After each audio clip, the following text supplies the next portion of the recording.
Hola zaragocistas y bienvenidos a un nuevo vídeo de El Zarpazo, la nueva actualidad del Real Zaragoza.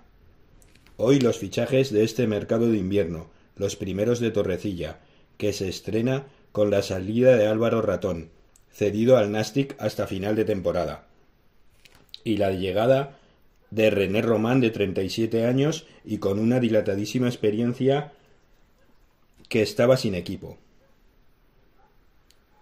También se ha producido la renovación de Juan Carlos Azón, portero del filial y tercero de la primera plantilla. Mathieu Peivernès vendrá como central para reforzar la línea defensiva. Ya contó con él Torrecilla en el Gijón y viene procedente de la Almería, donde apenas ha jugado 4 partidos. Así que algún central tendrá que salir.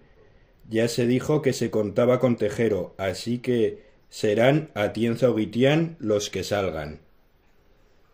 Y como delantero vendrá Alex Alegría, cedido por el Mallorca y donde no juega.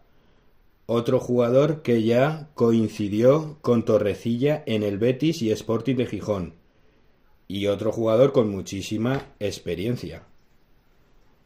De momento 3 fichajes que, como siempre, esperemos que salgan bien y refuercen de verdad al equipo.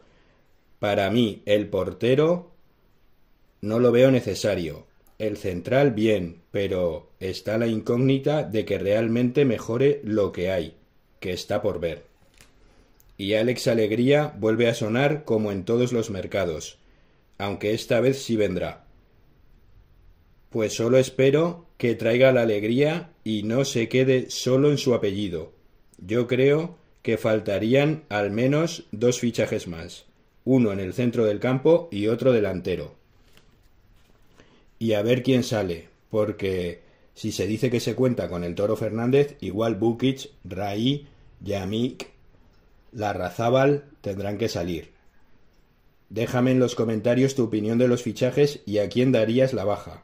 Y si te ha gustado el vídeo, dale like, compártelo y síguenos en redes sociales. También puedes ponerte en contacto con nosotros. Aupa Real Zaragoza y nos vemos en el próximo vídeo.